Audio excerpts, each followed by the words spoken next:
Hello energetic बच्चों, कैसे हो आप सब। मैं हूँ सानिया और आप सबका स्वागत है आज के इस अमेजिंग लेक्चर में। ये हमारा लेक्चर फोर्थ लेक्चर है। इससे पहले हमने 3 लेक्चर कवर कर लिए। जो पहला लेक्चर इलेक्ट्रोस्टैटिक्स पे, दूसरा लेक्चर कैपेसिटेंस पे, तीसरा लेक्चर करंट एंड इलेक्ट्रिसिटी पे, और ये हमारा चौथा लेक्चर जो मूविंग चार्जेस एंड मैग्नेटिज्म पे है। इससे पहले वाले लेक्चर अगर आपने नहीं देखे तो आप वो देख के आए, वो भी बहुत मजा आएगा आपको, और आज भी बहुत मजा आएगा। आज हम मूविंग चार्जेस एंड मैग्नेटिज्म की कुछ एमसीक्यू सॉल्व करने वाले हैं, जो आपकी आने वाली एग्जाम के लिए बहुत ही ज्यादा इम्पोर्टेंट होने वाले हैं। ये एमसीक्यू आपके paramedical entrance exam, ANU nursing की एंट्रेंस एग्जाम के लिए बहुत ही ज्यादा इम्पोर्टेंट होने वाले हैं। तो इस वीडियो को लास्ट तक देखें। एंड अगर आपको ये पीडीएफ चाहिए तो हमारा WhatsApp and Telegram group join करें। व्हाट्सएप एंड टेलीग्राम ग्रुप की लिंक आपको डिस्क्रिप्शन बॉक्स में मिल जाएगी। तो चलो आज का हम लेक्चर स्टार्ट करते हैं। हमारा पहला क्वेश्चन है, what is the SI unit of magnetic field. चुंबकीय क्षेत्र की एसआई इकाई क्या है। तो मैग्नेटिक फील्ड का यूनिट, एसआई यूनिट टेस्ला है। तो यहाँ पे हमारा सीधी आंसर आ जाएगा टेस्ला। अगर हम नीचे वाले यूनिट की बात करें तो न्यूटन फोर्स का यूनिट है, हेनरी इंडक्टेंस का यूनिट है, एंड एम्पियर करंट का यूनिट है। हमारा सेकंड क्वेश्चन है, the magnetic field inside a long straight current carrying conductor is. देखो, अगर ये हमारा कंडक्टर है जिसकी जिसमें आई जितना करंट फ्लो हो रहा हो, तो यहाँ पे इनसाइड पूछा गया है। इनसाइड, तो मैग्नेटिक फील्ड इनसाइड हमेशा जीरो होता है। इनसाइड हमेशा जीरो होता है, तो यहाँ पे इनसाइड तो पूछा गया है तो आंसर जीरो आएगा। अगर आउटसाइड का पूछा जाता, आउटसाइड, तो देखो आउटसाइड का फॉर्मूला है mu naught I upon 2 pi R. अगर आर ये सेंटर से डिस्टेंस है जिस पॉइंट पे हमें मैग्नेटिक फील्ड मेजर करना है, तो आउटसाइड का पूछा जाता तो वेरीज इनवर्सली विथ डिस्टेंस आता, लेकिन इनसाइड का पूछा गया है इसीलिए आंसर जीरो आए। तो बच्चों आपको समझ आया ना। चलो नेक्स्ट क्वेश्चन पे जाते हैं। बच्चों हमारा नेक्स्ट क्वेश्चन है, force acting on a moving charge in a magnetic field is. हमें पता है मैग्नेटिक फील्ड में अगर चार्ज मूव कर रहा हो तो उस पे मैग्नेटिक फोर्स लगता है। कौन सा फोर्स लगता है? मैग्नेटिक फोर्स, जिसकी वैल्यू होती है Q into V cross B, जितनी उसकी वैल्यू होती है। तो ये हमारा मैग्नेटिक फोर्स, अगर वो मैग्नेटिक फील्ड के साथ साथ इलेक्ट्रिक फील्ड में भी है, magnetic field plus electric field दोनों फील्ड प्रेजेंट है, तो मैग्नेटिक फोर्स भी लगेगा और इलेक्ट्रिक फोर्स भी लगेगा, और इन दोनों के कंबाइंड इफेक्ट को हम लॉरेंट्ज फोर्स कहते हैं। अगर दोनों फील्ड है तो लॉरेंट्ज फोर्स, एक फील्ड है मैग्नेटिक फील्ड तो मैग्नेटिक फोर्स, अगर इलेक्ट्रिक फील्ड है तो इलेक्ट्रिक फोर्स। तो बच्चों क्या आप बता सकते हैं कि इलेक्ट्रिक फोर्स होगा उसका मैग्नीट्यूड क्या होगा इलेक्ट्रिक फोर्स का? कमेंट सेक्शन में जरूर बताएं। बच्चों हमारा नेक्स्ट क्वेश्चन है, direction of magnetic field around a straight conductor is. देखो, स्ट्रेट कंडक्टर के अराउंड हमें अगर मैग्नेटिक फील्ड की डायरेक्शन मेजर करनी है, तो मैग्नेटिक फील्ड की डायरेक्शन अगर राइट हैंड थंब रूल से निकाली जाती है। राइट हैंड थंब रूल क्या है वो समझ लेते हैं। कि अगर हम अंगूठा, राइट हैंड का अंगूठा करंट के डायरेक्शन में रखेंगे, तो जो हमारी उंगलियों की डायरेक्शन होगी वो मैग्नेटिक फील्ड की डायरेक्शन होगी। तो हम अगर अंगूठा करंट की डायरेक्शन में रखेंगे राइट हैंड का, तो जो हमारा डायरेक्शन मिलेगा वो एंटी क्लॉकवाइज मिलेगा। तो ये राइट हैंड का थंब रूल है हमारा। हाँ भले भले। हाँ।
बच्चों हमारा नेक्स्ट क्वेश्चन है a charge of 2 coulomb moves with a velocity 3 metre per second perpendicular to the magnetic field 0.5 tesla find the magnetic force. तो मैग्नेटिक फोर्स का फॉर्मूला है F is equal to Q V B sine theta. ये हमारे पास magnetic field का formula है। Q क्या है हमारे पास 2 कूलम, वेलोसिटी क्या है 3 मीटर पर सेकेंड। अगर हम बी की बात करें तो बी भी दिया हुआ है 0.5 टेस्ला एंड थीटा की बात करें तो थीटा भी 90 डिग्री दिया हुआ है परपेंडिकुलर, इसीलिए 90 डिग्री आएगा। तो बच्चों इसमें अगर सारी वैल्यूज पुट कर दे 2 × 3 × 0.5 इंटू साइन 90, साइन 90 की वैल्यू 1 होती है। अगर इन सबका मल्टीप्लीकेशन करेंगे तो हमारे पास आंसर आ जाएगा 3 न्यूटन। तो यहाँ पे हमारा आंसर सी सही हो जाएगा। हमारा नेक्स्ट क्वेश्चन है विच device is based on the force on a current carrying conductor in a magnetic field. तो इसमें से कौन सा ट्रांसफॉर्मर है वो इंडक्शन के लॉ पे, म्यूचुअल इंडक्शन पे लॉ पे डिपेंड करता है। इलेक्ट्रिक मोटर, हाँ तो इलेक्ट्रिक मोटर में करंट कैरिंग वायर को हम मैग्नेटिक फील्ड में रखते हैं, तो यस यहाँ पे हमारा आंसर आ जाएगा इलेक्ट्रिक मोटर। बच्चों यहाँ पे हमारा नेक्स्ट क्वेश्चन है the magnetic field due to circular loop at the at its centre is.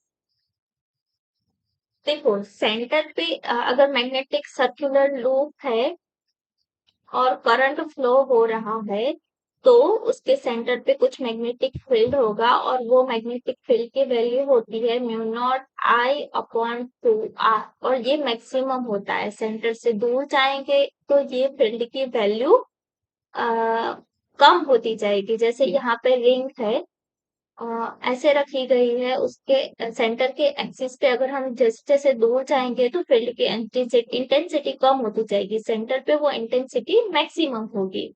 तो यहाँ पे हमारा आंसर ए आएगा कि सेंटर पे मैक्सिमम होगा। बच्चों हमारा नेक्स्ट क्वेश्चन है कि an electron enters a magnetic field eight right angle. Right angle पे एंटर करता है मतलब 90 डिग्री एंगल पे एंटर कर रहा है, तो इलेक्ट्रॉन का पाथ कैसा होगा वो हमें बताना है। तो हमें पता है फोर्स क्या होता है, force is equal to Q into V cross B जितना फोर्स होता है। यहाँ पे लिखा है कि मैग्नेटिक फील्ड एंड वेलोसिटी का एंगल 90 डिग्री है, तो ये जो फोर्स होगा वो इन दोनों के भी परपेंडिकुलर होगा। अब इन दोनों के परपेंडिकुलर होगा तो ये फोर्स हो जाएगा हमारा सेंट्रीपिटल फोर्स। सेंट्रीपिटल फोर्स तो सेंट्रीपिटल फोर्स मतलब ये सर्कुलर मोशन हो रहा है। बच्चों ये क्वेश्चन तो हमने पिछले क्वेश्चन प्रीवियस क्वेश्चन में भी इसका आंसर तो हमने बोला। देखो in which direction magnetic force का फॉर्मूला है F is equal to Q into B cross B. मैंने अभी बताया कि ये जो फोर्स होगा वो दोनों के परपेंडिकुलर होगा, तो यहाँ पे परपेंडिकुलर टू बोथ आएगा क्योंकि यहाँ पे क्रॉस प्रोडक्ट है और क्रॉस प्रोडक्ट का जो रिजल्टेंट होता है वो दोनों के परपेंडिकुलर होता है। यहाँ पे आएगा आंसर परपेंडिकुलर टू बोथ। बच्चों हम जो पिछले दो क्वेश्चन में फॉर्मूला कर रहे हैं वही फॉर्मूला यहाँ पे लगाना है। देखो प्रोटॉन है, वेलोसिटी 10⁻⁶ मीटर पर सेकंड है, फील्ड मैग्नेटिक फील्ड 0.01 टेस्ला है। तो हमें फोर्स बताना है, तो फोर्स क्या हो जाएगा, फोर्स होगा Q B B sine theta.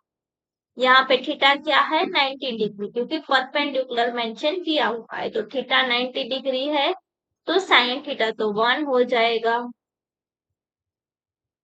अब देखो यहाँ पे क्यू क्या है, प्रोटॉन का चार्ज है तो 1.6 इंटू 10⁻⁻19। बी क्या है 10⁻6 और बी है 0.01 टेस्ला।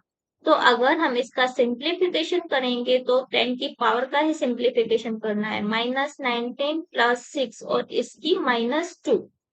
तो इसका अगर हम सिंप्लीफिकेशन करेंगे तो आंसर आएगा 1.6 इंटू 10 की पावर -15 न्यूटन। तो हमारा आंसर -15 वाला ये रहा, तो ये हमारा आंसर आ गया। बच्चों, हमारा नेक्स्ट क्वेश्चन है Fleming's left hand rule gives the direction of. तो फ्लेमिंग का लेफ्ट हैंड रूल है, अगर सपोज ये हमारा थंब है, ये फर्स्ट फिंगर एंड ये सेकंड फिंगर है, ये फर्स्ट फिंगर एंड ये सेकंड फिंगर है। तो फर्स्ट फिंगर है वो मैग्नेटिक फील्ड की डायरेक्शन देती है, सेकंड फिंगर है वो करंट की डायरेक्शन देती है, जबकि जो थंब है वो हमारा फोर्स का डायरेक्शन देता है। तो यहाँ पे क्या है, Fleming's left hand rules gives the direction of, तो उससे हमें फोर्स की डायरेक्शन पता चलती है। तो यहाँ पे ऑप्शन सी सही आएगा, फोर्स। बच्चों, हमारा नेक्स्ट क्वेश्चन है विच of the following is not a property of magnetic lines of force. तो देखो, magnet they form a closed loop. तो अगर हम एक मैग्नेट को अज्यूम करें, ये हमारा नॉर्थ पोल, ये साउथ पोल, मैग्नेटिक फील्ड की डायरेक्शन नॉर्थ से साउथ होती है बाहर की तरफ, और अंदर की तरफ वो साउथ से नॉर्थ की डायरेक्शन में होते हैं। ये मैग्नेटिक फील्ड की डायरेक्शन हो गई। बाहर नॉर्थ से साउथ, अंदर साउथ से नॉर्थ। तो ये क्लोज लूप फॉर्म करती है, और like electric lines they also repel each other, क्योंकि नॉर्थ नॉर्थ रिपल करेगा एंड साउथ साउथ रिपल करेगा।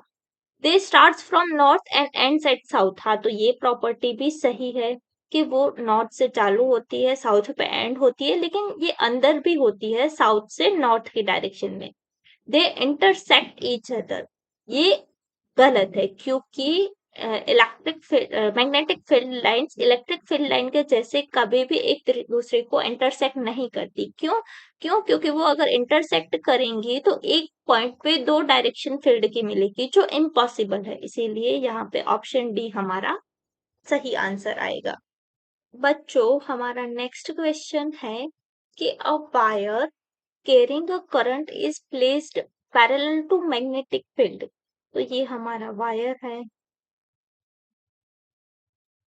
उसमें इस डायरेक्शन में करंट फ्लो हो रहा है, parallel to magnetic field. Parallel to magnetic field, तो इसके पैरेलल मैग्नेटिक फील्ड भी ड्रॉ कर देते हैं। The force on the wire will be. तो फोर्स क्या होगा, तो हमें पता है फोर्स होगा I L B sine theta, जहाँ पे जो थीटा है वो करंट की डायरेक्शन एंड मैग्नेटिक फील्ड के डायरेक्शन के बीच का एंगल है। यहाँ पे दोनों सेम डायरेक्शन में है, तो थीटा हमारा हो जाएगा 0 डिग्री। क्यों? क्योंकि पैरेलल है। थीटा 0 डिग्री है तो साइन थीटा क्या हो जाएगा, 0। साइन थीटा 0 मतलब हमारा फोर्स है वो 0 हो जाएगा। तो यहाँ पे हमारा आंसर आएगा 0। बच्चों, यहाँ पे हम क्वेश्चन के साथ साथ उसका पूरा डिटेल्ड सॉल्यूशन भी देखते हैं, जो आपकी एग्जाम में बहुत इम्पोर्टेंट है। तो इस वीडियो को एंड तक जरूर देखें। बच्चों, हमारा नेक्स्ट क्वेश्चन है magnetic moment of a current carrying coil is directly proportional to. तो मैग्नेटिक मोमेंट जिसको हम m से डिनोट करते हैं वो n I a के इक्वल होती है, where n is number of turns, I is the current in the coil and area is the area of the coil। तो ये तीनों पे डिपेंड करती है, तो यहाँ पे हमारा आंसर आ जाएगा ऑल ऑफ द अबोव। बच्चों, ये क्वेश्चन तो आप भी अब कर सकते हो। यहाँ पे क्या है, इतना चार्ज, ये हमें Q से डिनोट करेंगे, moves through the magnetic field of 0.3 Tesla. तो ये मैग्नेटिक फील्ड ऑफ 0.3 टेस्ला, इसकी वेलोसिटी कितनी है, 4 मीटर पर सेकेंड। पार्टिकल की वेलोसिटी है 4 मीटर पर सेकेंड। तो हमें फोर्स ढूंढना है, तो फोर्स का फॉर्मूला क्या होगा, QV साइन थीटा। तो बच्चों, इस फॉर्मूला का यूज करके इस क्वेश्चन का आंसर कमेंट सेक्शन में जरूर बताओ।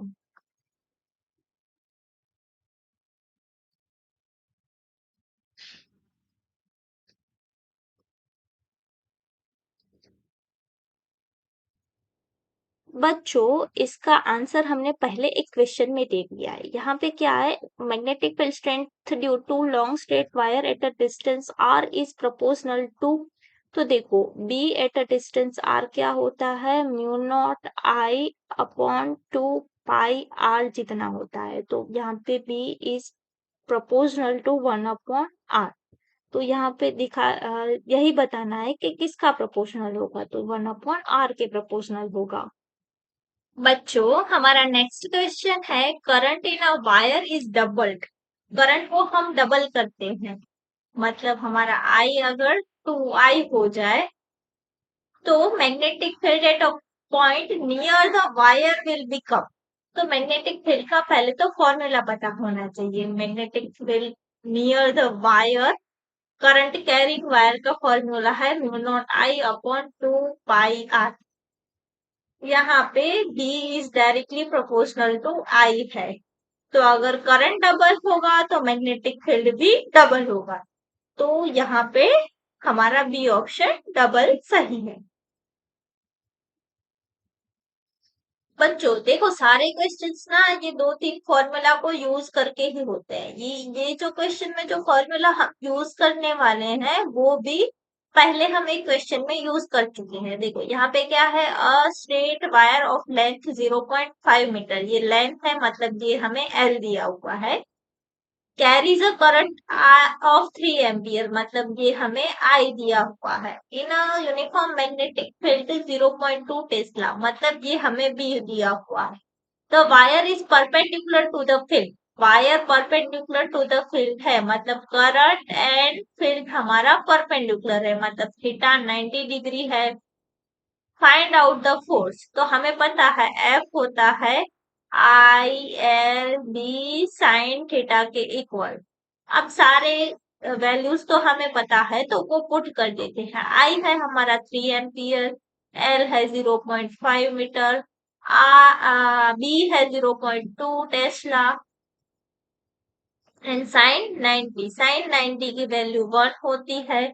और अगर इसको हम सिंप्लीफाई करेंगे तो हमारा आंसर आएगा 0.3 न्यूटन। तो हमारा यहाँ पे ए आंसर सही है।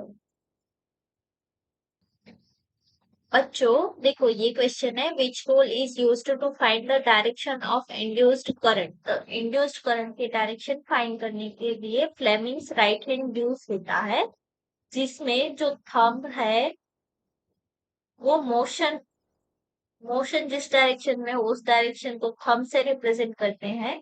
जो फर्स्ट फिंगर होती है वो मैग्नेटिक फील्ड की डायरेक्शन देती है, एंड जो सेकंड फिंगर होती है वो हमें इंड्यूस्ड ईएमएफ या करंट की डायरेक्शन देती है। तो यहाँ पे फ्लेमिंग्स राइट हैंड रूल आएगा। बच्चों हमारा नेक्स्ट क्वेश्चन है, in which instrument magnetic effect of current is not used. यहाँ पे आप देखोगे तो इलेक्ट्रिक बेल, जिसमें magnetic effect of current use होता है, इलेक्ट्रिक मोटर, उसमें भी magnetic effect of current use होता है, गैल्वेनोमीटर, उसमें भी magnetic effect of current use होता है, एंड ट्रांसफॉर्मर, ट्रांसफॉर्मर में magnetic effect of current use नहीं होता, उसमें म्यूचुअल इंडक्टेंस का कॉन्सेप्ट यूज होता है। तो यहाँ पे हमारा आंसर ट्रांसफॉर्मर आएगा। बच्चों हमारा नेक्स्ट क्वेश्चन है, number of field lines passing per unit area is called. तो number of lines passing per unit area, उसको हम फ्लक्स कहते हैं। यहाँ पे इसका आंसर फ्लक्स आएगा। बच्चों हमारा नेक्स्ट क्वेश्चन है, magnetic force depends on which of the following. तो मैग्नेटिक फोर्स को हम कैसे लिखते हैं, F is equal to Q into B cross B. Charge पे डिपेंड करता है, तो हाँ करता है। स्पीड पे करता है, हाँ भाई करता है। मैग्नेटिक फील्ड पे करता है, हाँ भाई करता है। मतलब जहाँ पे आंसर आएगा all of the above.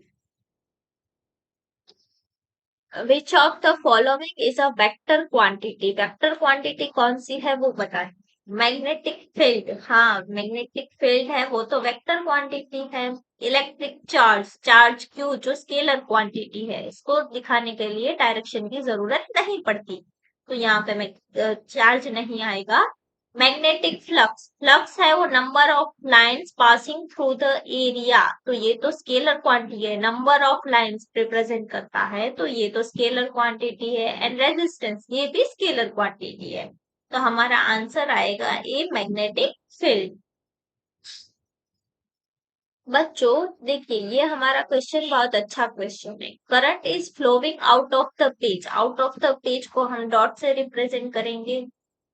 What is the direction of magnetic field, अब मैग्नेटिक फील्ड की डायरेक्शन के लिए हम ना इस करंट की डायरेक्शन में अंगूठा रखेंगे, मतलब पेज से बाहर आ रही डायरेक्शन में अंगूठा रखो और उंगलियों को देखो किस डायरेक्शन में है, तो उंगलियां हमारी एंटी क्लॉकवाइज डायरेक्शन में ऐसे रहेंगी, तो ये हमारी एंटी क्लॉकवाइज डायरेक्शन हो गई मैग्नेटिक फील्ड की। यहाँ पे ऑप्शन बी सही होगा। तो हमारा नेक्स्ट क्वेश्चन है, what is the unit of magnetic flux, magnetic flux का यूनिट क्या है?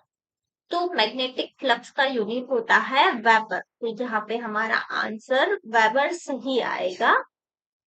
मैग्नेटिक फ्लक्स कैसे डिफाइन होता है? बी डॉट बी ए से डिफाइन होता है मैग्नेटिक फ्लक्स, तो हमारा आंसर वेबर होगा। टेस्ला हमारा मैग्नेटिक फील्ड का यूनिट है, वोल्ट हमारा पोटेंशियल डिफरेंस का यूनिट है, एंड एम्पियर हमारा करंट का यूनिट है।